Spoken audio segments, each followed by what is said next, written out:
I'm teaching a class in the spring term entitled Scandinavian 325, The Princess and the Dragon.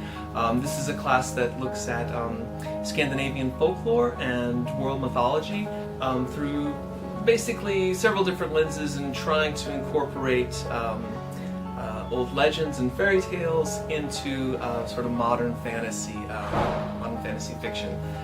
The three things that the class really is doing is looking at these two figures, the princess and the dragon, and seeing how they move through time, through different genres, and how they're received in our modern literatures.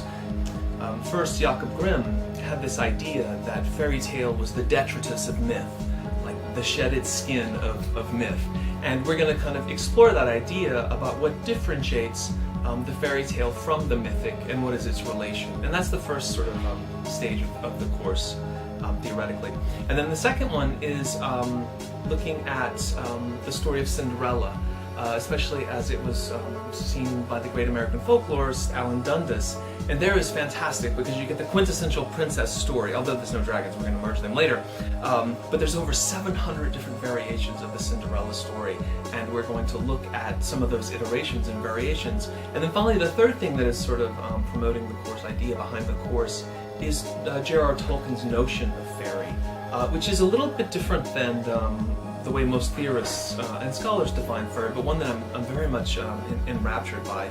And that is that the story clearly doesn't have to have fairies in order to be a fairy tale, but in fact has to be embedded in the aura of whatever fairy is or whatever fairy means. So we're going to take those three ideas and we're going to look at literature from the ancient world and see how it happens into the Middle Ages. From there we're going to look at different Scandinavian and Germanic folk tales that deal with both princesses and dragons and try to figure out when the princess and the dragon come related and what that does to the nature of narrative. And then finally, when we exhaust through the fairy tale mode of Scandinavia, we're going to look at a couple of iterations of that type of quality of storytelling in our modern contemporary world. So yeah, that's kind of the historical and theoretical scope behind the class. Yeah.